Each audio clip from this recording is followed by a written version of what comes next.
Hello, Haas. Hello, Dean Chapman. Hey, Marco. How are you? It's great to see you all. Thank you so much for coming.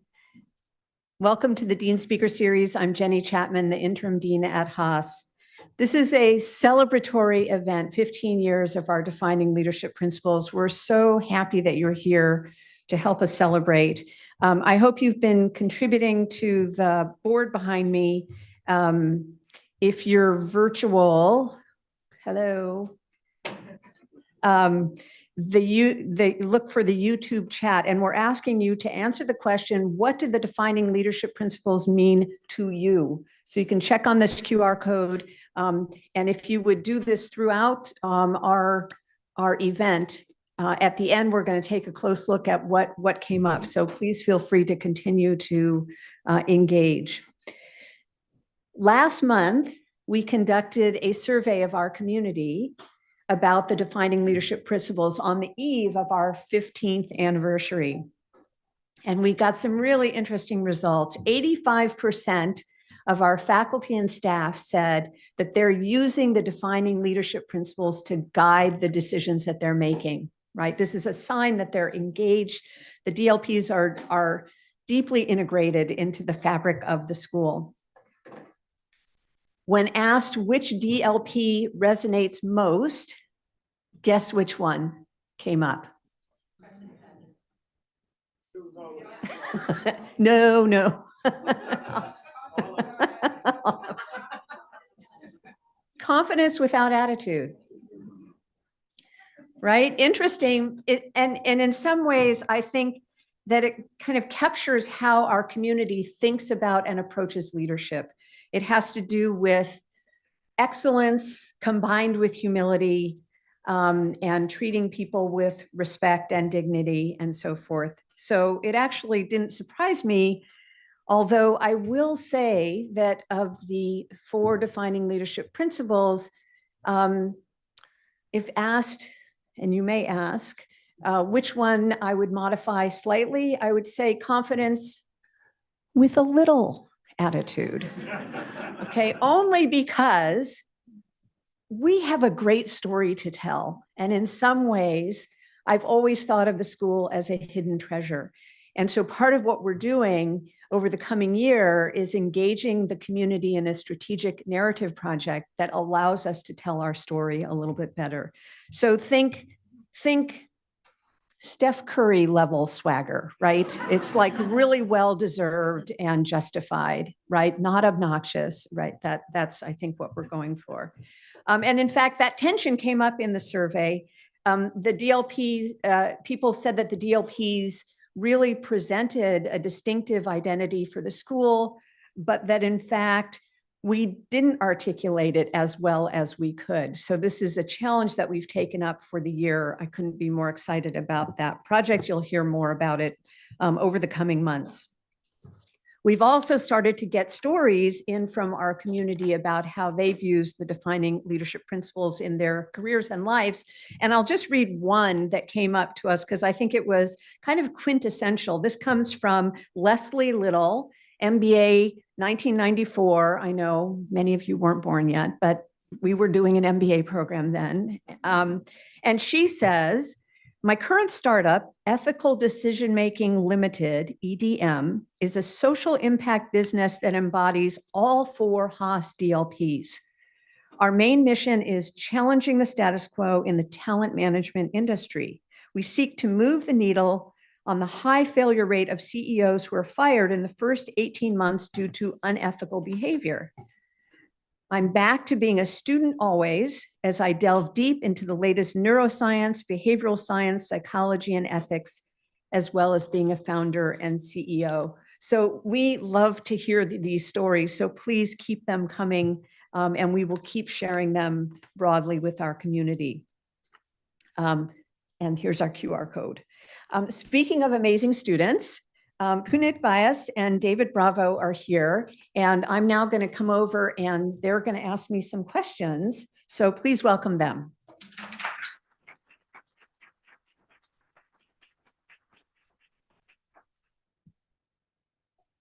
Well, thank you, Jenny. I'm Puneet. I'm the EW MBA student here, and it's an amazing opportunity to talk about the DLP because the DLPs were one of the major reasons why we came to Haas. So I'll pass it to you. Thank you, Jenny, for being here with us. Thanks, everyone. I'm David Bravo, full-time MBA. This is my second year, so about to graduate, sadly. But yeah, to kick off, stay. I wish. To kick us off, the first question is just, can you tell us the story behind the development of the 4 defining leadership principles 15 years ago? Yes. Thank you for asking that question. I happen to have some slides with me. It's totally shocking question. So no. So I actually thought it would be just a little bit more comprehensive if I just go through this really quickly. The first thing to note is that we actually wrote 2 cases on the defining leadership principles. Chancellor Lyons and I wrote these. The first one covers the early period where the defining principles were first being identified and codified. And the second period, the B case, right? If there's an A case, there's going to be a B case, right? So the B case covers the period of the transition from then Dean Lyons to Dean Harrison. And it's pretty interesting. I actually give it out to executives all over because it's a kind of how-to in terms of dealing with leadership transition and culture change. So, so those are available, and I think in your invitation, you have those. The first thing to know is that then Dean Lyons, I guess I'll just call him Chancellor Lyons, but know that he was Dean while this was happening. He and I had offices next door to each other, which was a little bit unusual. He was a finance professor and I'm a management professor. And he had helped me. I was doing research in the banking industry and he helped me learn about the Glass-Steagall Act and some other important things. And he had gone away to Goldman Sachs to be the chief learning officer there. And when he came back, he was really excited about organizational culture. And I was like, dude, you are a finance guy. Like, really? Culture? Are you kidding? He's like, no, I think it's really important. So he becomes dean. And one of the first things that he did is prioritize identifying the Haas School's culture. And this is what grew into the defining leadership principles. He saw at Goldman Sachs how their strong culture really benefited the organization in multiple ways and was inspired by that. He felt that the school needed to become known for its distinctive attributes. And so he was very thoughtful and systematic in how he did this. And if you think about the DLPs, the 4 of them, they didn't come out of thin air, of course, right? So question the status quo. I mean, that's so Berkeley, right? If there's one institution that has claim to that, it is the University of California at Berkeley. Students always, we are a university, we are a public university, right? That is deeply embedded. Beyond yourself, students have always thought of the public mission at the university. It has inspired them. It's part of our lifeblood here. And confidence without attitude, we had a claim to that because, you know, you can contrast us with other proximate business schools nearby who will remain unnamed, who can't claim that, right? So these were 4. Does anyone know what the 5th DLP was that we ended up not using? Anyone? You're an insider, Jeannie. Anyone know what that is? The 5th, Jeannie, what was it? Excellence. Why did we reject excellence? Excellence is the price of admissions, right? Of course, all the business schools are excellent. So that was not going to distinguish us in any way. These 4 are distinguishing attributes of our business school. So what has that done for us? Well, we got really serious about embedding the defining leadership principles. And one of the first things we did was we carved them in stone, right? Like, so this means there's a permanence there that is really going to be lasting. So you see out on our courtyard, you see up on our building, it turns out the dean's office is right across from the DLPs here on our building. A second thing that we did is we began measuring adherence to the defining leadership principles. And this was actually a pretty hard-won conversation with our faculty, right? And in fact, the faculty were seeing the benefits of defining our defining leadership principles, and so are now evaluated in their courses for their adherence to the defining leadership principles. Of course, we developed wine, DLP wine. That's very important if you're doing organizational change. And so the question is, where has this gotten us? And I'll stop after this. The first thing is that the DLPs are deeply ingrained in our organization. At last count, 180 different business processes, from how our students apply to our program, right? How our staff are rewarded and celebrated, right? Our alumni events are themed around the defining leadership principles. These are deeply ingrained in the organization. Student fit. We win more of the students who we want to come, right? And you come because of our DLPs. 80% of the largest gifts in the school's history were given in the name of the DLPs. This building alone, Chu Hall, was given in the name of the DLPs. And we get countless emails and notes and stories from our community revealing how important the DLPs have been in their careers and lives. One person wrote me and said that he had started a consultancy, his consulting firm, CWA Inc., Confidence Without Attitude. And I was meeting with two of our alumni down in San Diego earlier this fall.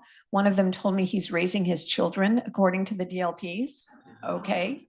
And coincidentally, 2 weeks ago, I was at a restaurant with friends and we got a kitchen tour. And we walked into the kitchen and over the stove was a sign that said, "Question the status quo." And I'm like, oh, okay, that's interesting. Right, because that could be more common. And then I looked to the other side of the room and it said, "Students always." I'm like, wait, what? And then I looked to the third wall and it said, "Beyond yourself." And I looked to the fourth wall. What did it say? So the chef, I asked him where he got these. He said, well, my wife, he didn't know who I was. He said, my wife went to Haas. She graduated in 1999. And I thought these were so important that he specifically had questioned the status quo where the sous chefs could see it, right? It was right over the stove where the main chefs were. The sous chefs needed to remember that. The main chefs were mainly looking at students always so that they could remember what it was like when they were learning, right? I mean, anyway, I'll stop there. They are all over. What else did I have here? I think. Yeah, so this brings us up to our sort of current timing, and we're now plotting the future for our defining leadership principles. And that's what this event is. It's kind of a kickoff. You're seeing flags out in the courtyard. There's more to come. So that's the history. Thank you so much, Jenny. That was, that's great to, it's great to learn about how this all happened because, as I said, when I applied, I was applying, looking at some of these principles. And as a student now, I'm trying to see which of them is close to my heart, and I'm trying to define my own leadership style. So that brings me to my next question. So on a personal note for you, which of these leadership principles resonates most with you, and how has it impacted your leadership style over time? You ever seen the movie Sophie's Choice? Yeah, so she has to make this ridiculous choice. I shouldn't even compare it to this, but it is pretty hard to make the choice. And instead, so I'm going to punt on this, But we'd love to hear what your favorite is. I actually think that the four go together. And I think that that's, for me, the best way to think about them and the most enlightening. In other words, you don't want to question the status quo unless you're also a student always, right? Unless you have some information that you can bring to bear. You don't want to question the status quo unless you have a little bit of humility, right? And are willing to be wrong because you're taking a risk. So I like to look at the way that they kind of move together. I think there's something about the four together that really is what is the secret sauce or the magic for us. Thank you. For the next question, I think you talked a bit about this at the beginning of the session. So on this 15-year period, when you first worked on defining the principles, which one do you think has evolved the most? Yeah. Either like its interpretation or adaptation based on circumstances, the market, other business schools, this school's strategy, and how? Yeah, so I'll just double click on confidence without attitude. Hasn't changed, but I think it's something that we want to ensure that we're telling our awesome story. But the one I think has become more well defined is beyond yourself. And it's a very distinctive element here at Haas. So not only do many of our students go into areas of high social impact, even if when they don't officially go into those fields, they are having a positive impact that goes beyond themselves. So I think we're seeing that in terms of career choice and career paths. And I also think we're seeing it in terms of how our community interacts with one another.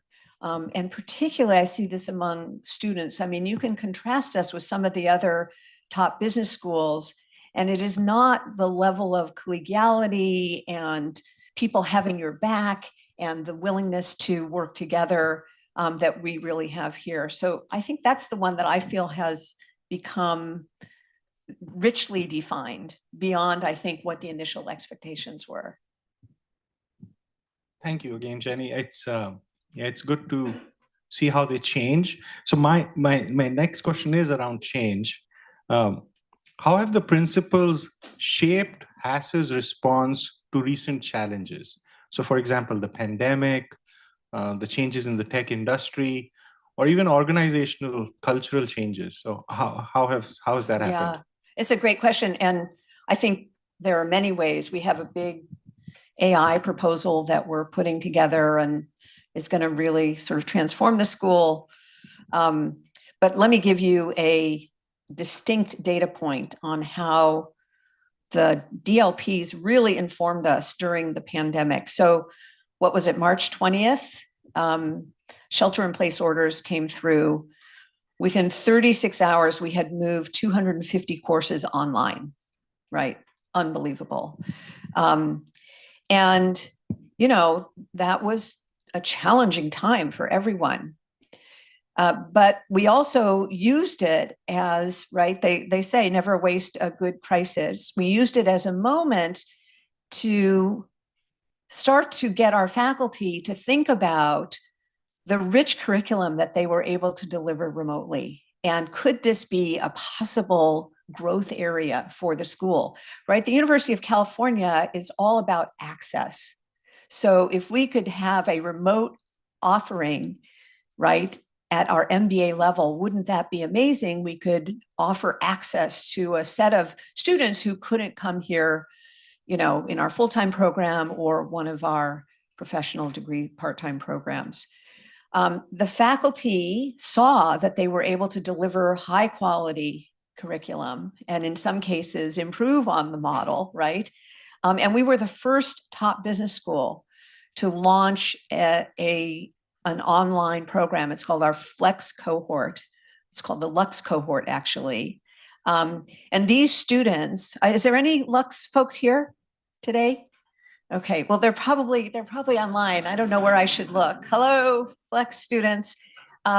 You will know them because they have so much school spirit that they're getting tattoos of Lux in blue and gold on their arms.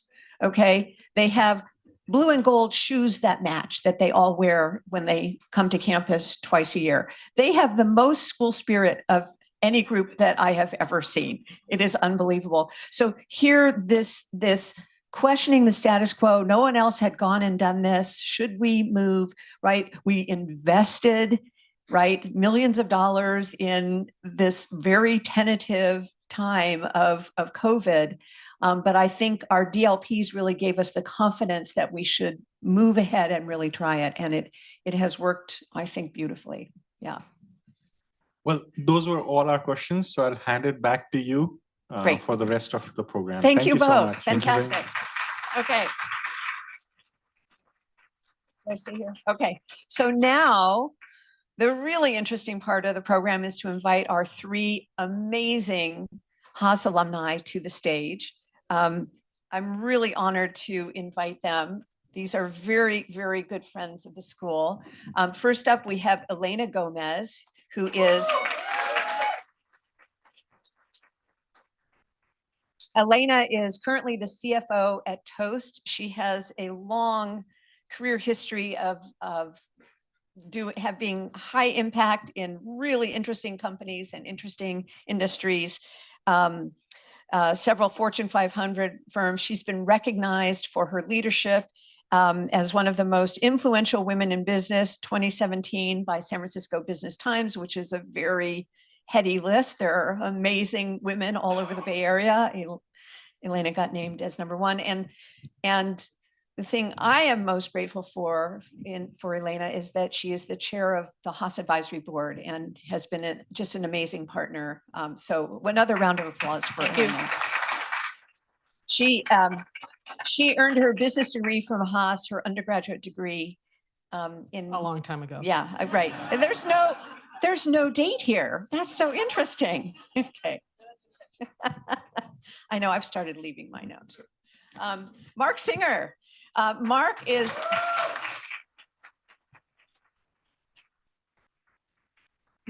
recently retired from McKinsey after a 32-year career, and I'm talking like months from retirement. He primarily focused on technology, enabled growth strategies and implementation. He received a business degree from Haas, also no date, and an MBA from a local school down in the Bay.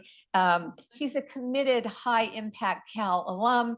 He has served on our Haas board and is an incredibly wise voice in that group. And I deeply appreciate the input that he's had. So please again, welcome Marc. And our third guest is Sean Lee. He's very popular.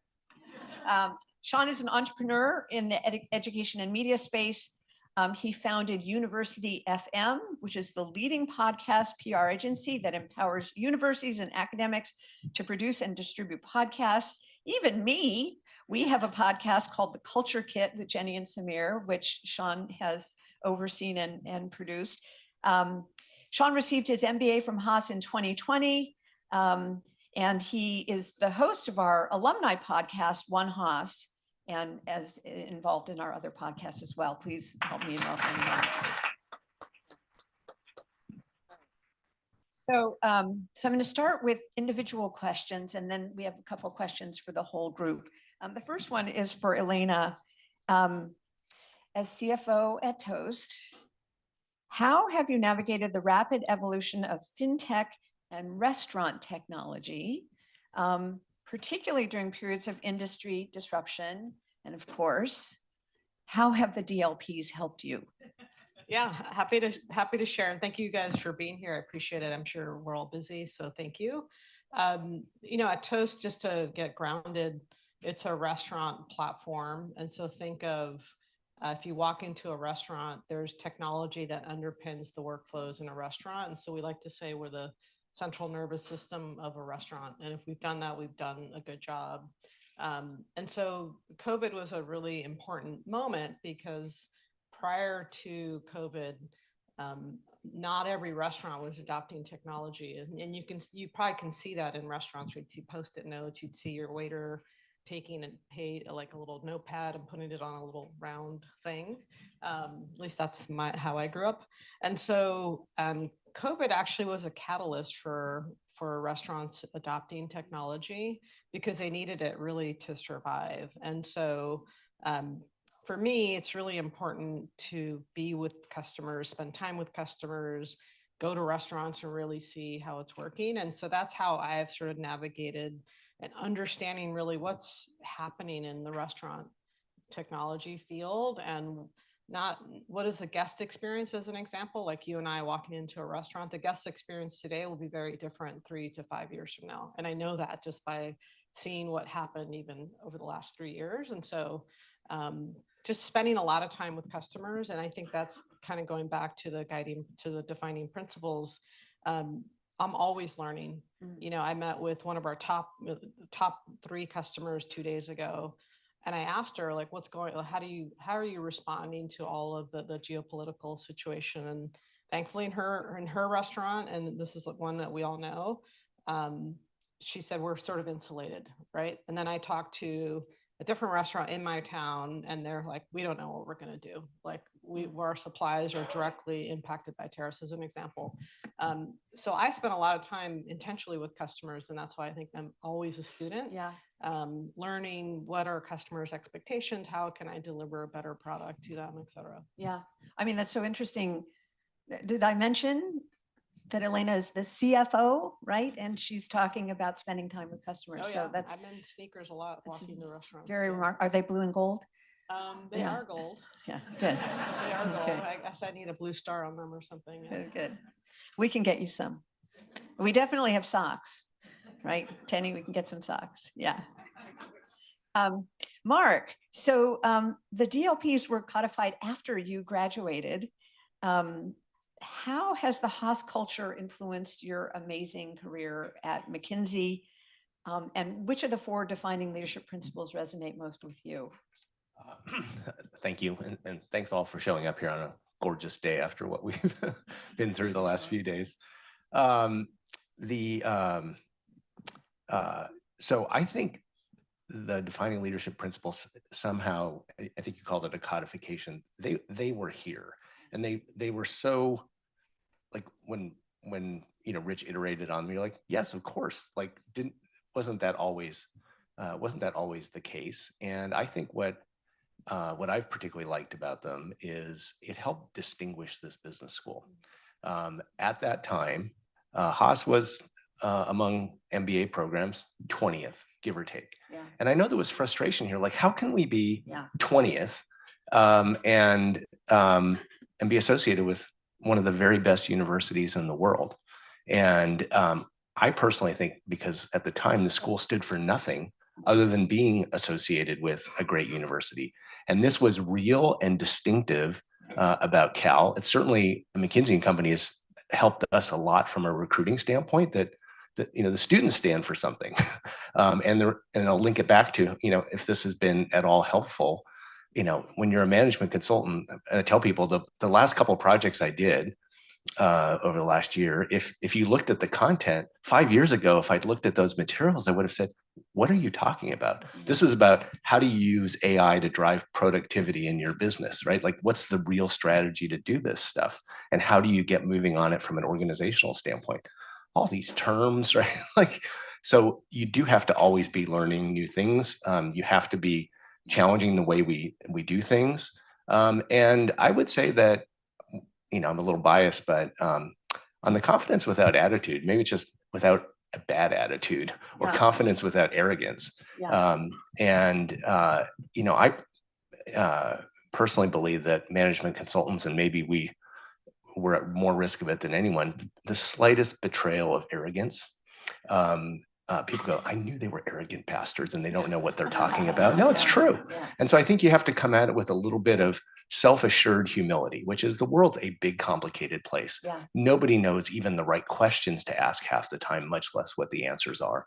But if we lean in and work on it, we can get there together. So I think that's helpful, particularly in this profession. But I actually think for all of us who've had the privilege to, hang around elite institutions, the world actually thinks we're kind of arrogant. And it's that same dynamic of the betrayal of patronizing behavior or arrogance just pisses them off. So I would just say it'd be a good thing if higher education had a little bit more of the view to it. So I hope that's helpful. Yeah, not too super long. helpful. And I'm reminded that during the transition between Dean Lyons and Dean Harrison, you were on the advisory board. The advisory board wrote this really interesting letter as the prior dean search was going on, which was, we want to kind of double down on our support for the DLPs. So the board was kind of all in. And I think that helped with the transition. Yeah, all in would be an understatement. It was like, this is an amazing thing. It would be tragic to have a change in course. It doesn't mean they can't evolve. As one of my clients says, values are timeless. These aren't values, right? They're defining leadership principles, but they're like values. But behaviors and practices can change to contemporary circumstances. Yep. Great. Thank you. Sean, so through your podcast, you've interviewed countless Haas alumni. Which stories of questioning the status quo have inspired you the most? Can you share a couple of examples that kind of stayed with you? I think it's pretty hard to share a couple because there's just so many. But one thing I'll say first is that, kind of to follow up what Marc said, is that a lot of these things, when I talk to our alums on the podcast, they already had all these traits, right, of the defining leadership principles. And sometimes we don't even realize that. And I'll just bring up actually Elena's interview. This is 2 years ago. Felt like yesterday, but I remember that. well, one of the things you had shared really stuck with me because at that time my daughter was just born, and Elena had mentioned that one of the touching moments, most memorable moments at work was another lady coming up, a coworker coming up to tell her that she was so glad to see a Latina in leadership. And I bring up that story because sometimes we don't even realize how we are questioning the status quo ourselves and how it's an iterative process, right? And then from that realization, then we realize, oh, there's something more that we need to do. So we have to learn something new. And so it is very cyclical in nature and how these things tie together and are interwoven. And Elena further shared, I remember how she wanted to continue to be an example and really show her own daughters, the path, the light. So that was really amazing. And just recently, this episode, I just finished this interview with Chuck Gibbs. He's probably one of the most senior, I'll say, alums I've ever interviewed. Class of 73. It was before Haas even was Haas, right. I think. Which was just absurd for me to hear. I didn't think there was such a thing before Haas.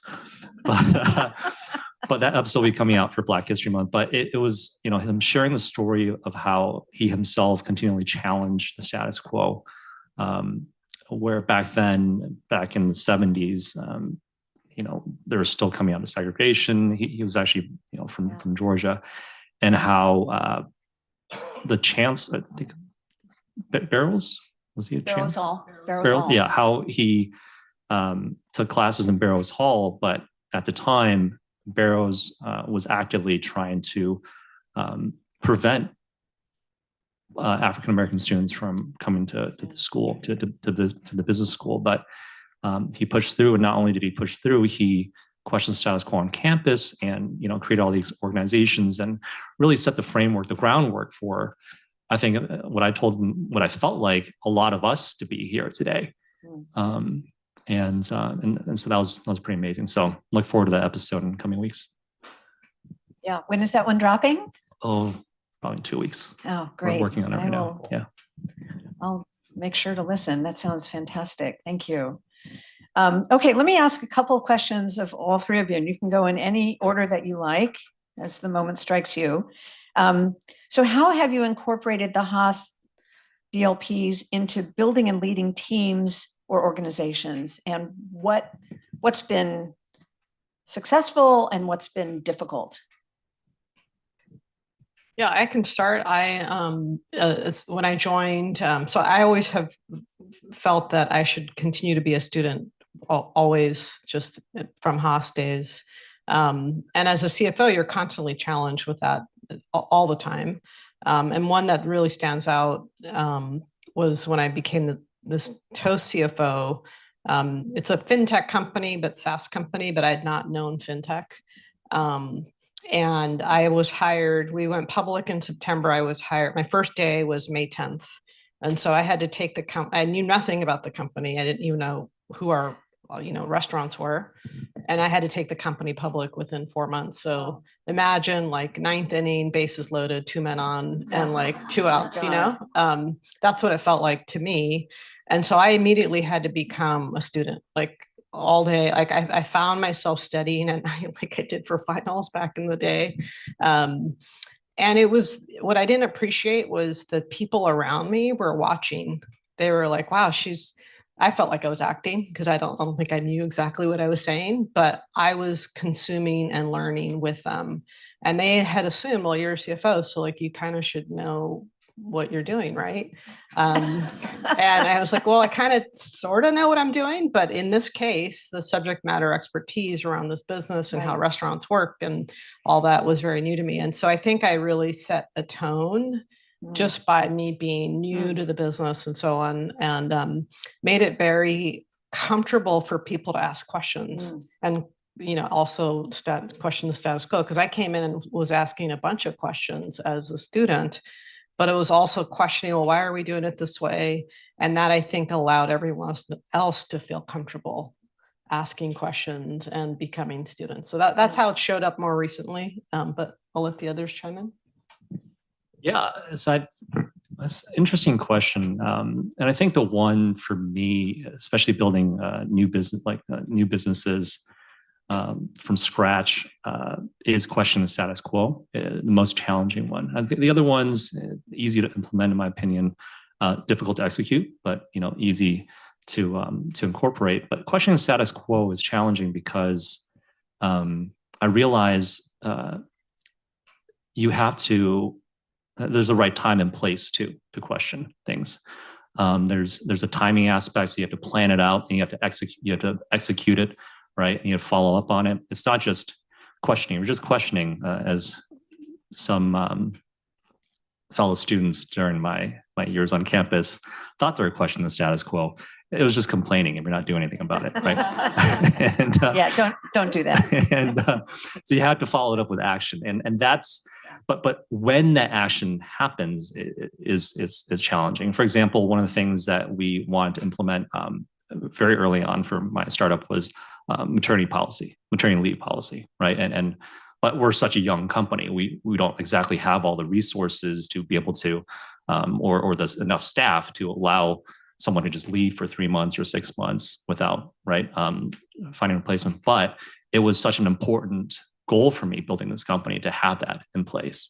And obviously the timing was a challenge, but it was one of those things that we just kept hammering on, make sure that we can provide this for our team members. And so that's probably the most challenging thing, is you want to do something now, but sometimes you can't, but you still got to keep it on the forefront of your mind and just keep working at it. Great. Two great insights there. One is the distinction between questioning the status quo and complaining, and the second is about timing, right? I mean, that's fantastic. Yeah, Marc. I'll talk about beyond ourselves in a slightly different sense of releasing your agenda.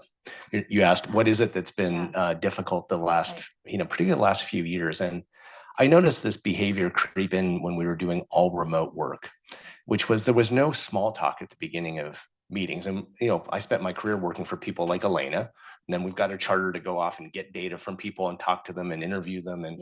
And so we regularly end up in meetings where it's those people, you hope they're not mad that you're there. You hope that they'll go, well, often. Yes. Depends how much I pay you. Yeah. And so, but we too often, our group would start with, here's what we want to do today, Jenny. and I'd be like, can we do a little like, okay, here's a proposal for how we use the time today. By the way, did anyone tell you what this project was about? And why we're asking the questions that we're asking? And just training people to not go, oh my God, you know, Mark expects deliverables from me by tomorrow afternoon, and therefore I got to just like pound through this agenda. And you might find out, you know, their boss just got fired, they've got a family issue, they need 15 minutes at the end of the meeting. But and it's not just, I've seen this behavior and this language of here's what we want to do today.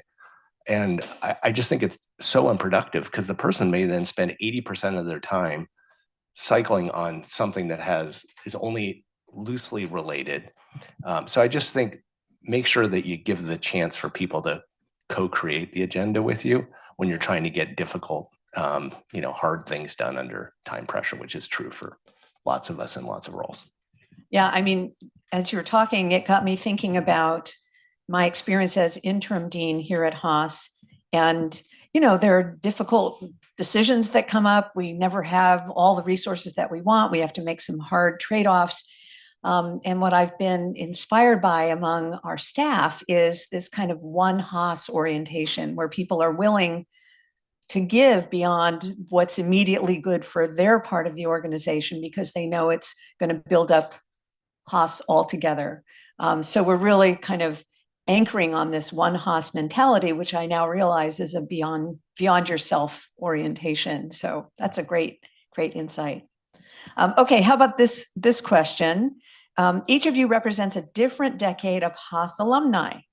How have you seen the practical application of the defining leadership principles evolve as business challenges and societal expectations have changed? Kind of a small question. I'll try with a short answer to go first.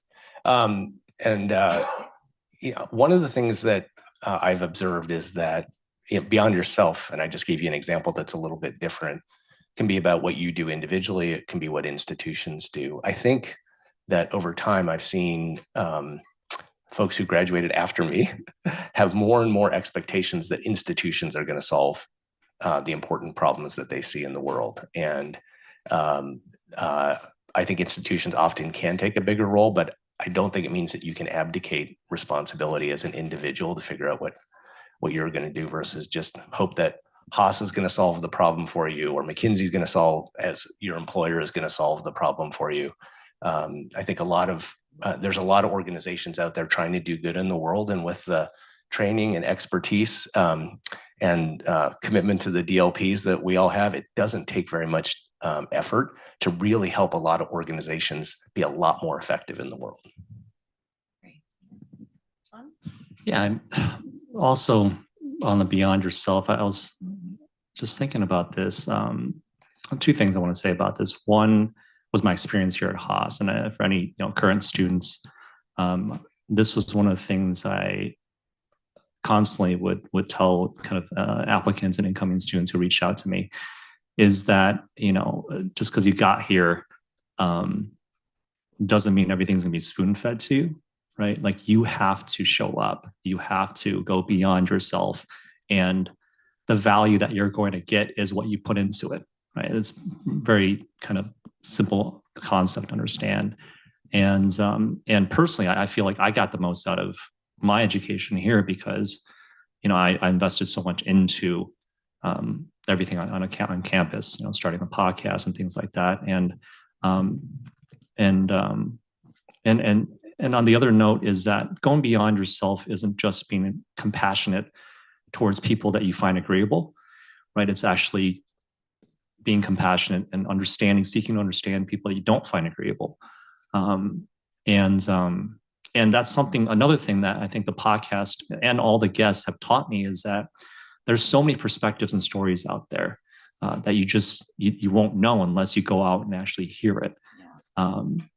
And the other thing on hearing and listening, people ask me all the time, like, what are some interviewing skills, advice? And the number one thing I learned through the greats, Oprah or Terry Gross is just being a good listener. Yeah. That is the essence of being a great conversationalist, of being a great interviewer, is just listening. And that's really what I find is needed these days.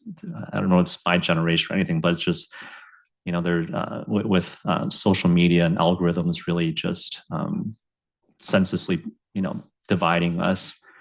We really need to actively reach out and listen to different perspectives. So that's hard to say. Yeah, really wonderful.